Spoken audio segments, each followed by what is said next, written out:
This is an exclusive, very, very hard to get footage from something that almost no outsider has ever seen. This is what many Pakistanis call evidence of an American war with their country. Rare images from the remote tribal region of North Waziristan showing destruction after a U.S. drone strike. The attack occurred at 3 a.m. on March 30th in this market area. One missile pierced the ceiling. More demolished 5 nearby shops. This footage can reveal a great deal beyond what appear to be chaotic images of rubble and ruin. The first thing it tells us is about the conditions of documenting such violent events in Waziristan. Because the ruin is very close, the videographer is not able to capture its full extent in a single frame. Careful to avoid the open space of the window, the videographer films from a certain depth within the room, moving backwards and forwards, left and right. The videographer's caution suggests that it might be dangerous to be seen filming the aftermath of a drone attack in Miran Shah. Local journalists risk their life every day to get to the truth and to get the truth out to the rest of the world.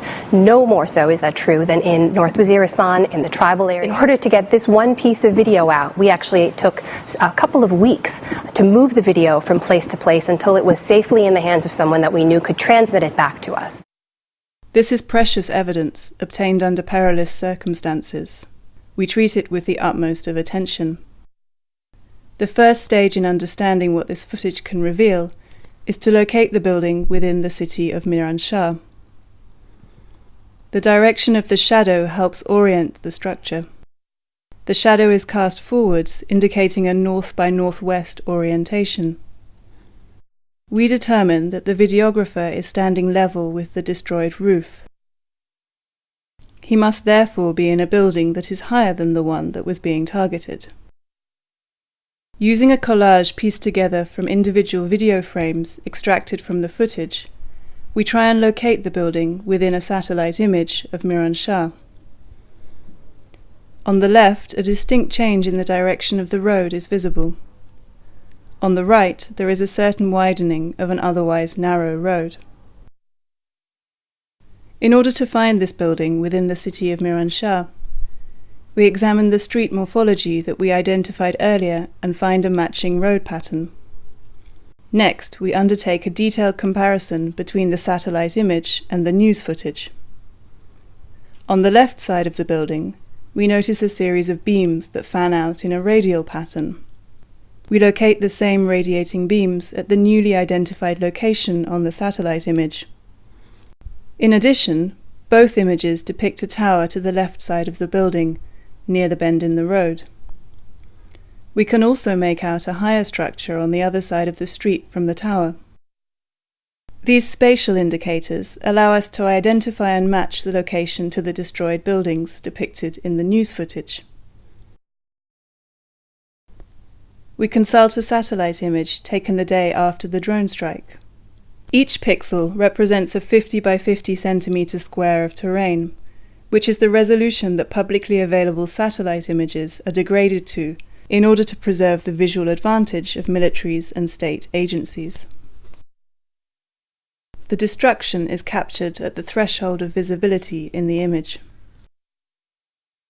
This cluster of pixels might represent a destroyed roof, cluttered objects, or the entry hole of a missile.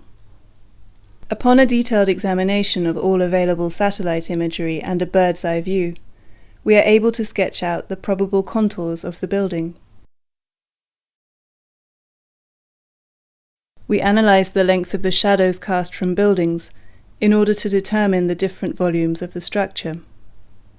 The length of a shadow is relative to the height of a built structure. Using this information, we built a computer model of the building, before and after the strike.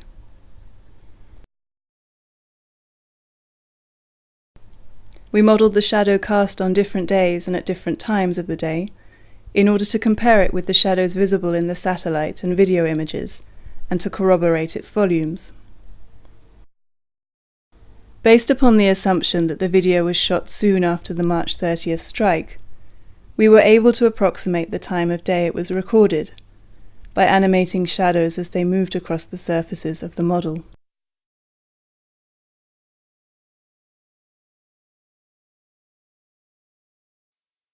The MSNBC video footage also depicts other locations.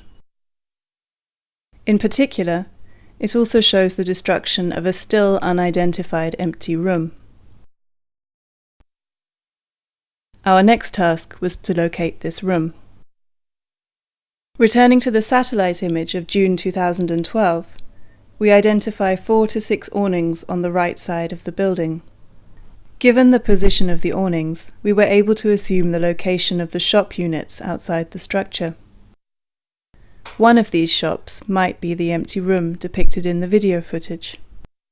In order to build a model of the interior, we need to deduce its proportions from an analysis of the video footage. From the colored tracking points, we reconstruct the size and proportions of a 3-dimensional space. This allows us to build a model of the interior space that approximates the room targeted in the attack. The video image also reveals a large hole at the center of the roof. It is similar to the entry holes of drone-fired missiles. Smaller cracks generated by the impact are visible in the ceiling. Each of these holes is smaller than a 50 centimeter square, which is the size of a single pixel from the satellite images we obtained. The violation is thus below the detectability of a publicly available satellite image. The hole in the ceiling might well be hidden somewhere within the pile of rubble. Using the entry hole of the missile and the light that streams through it as a compass enables us to find the orientation of the room.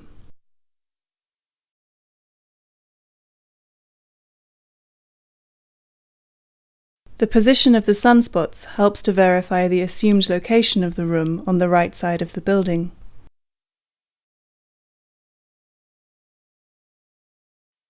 In the room, we can see a man holding what seems to be a fragment of ammunition.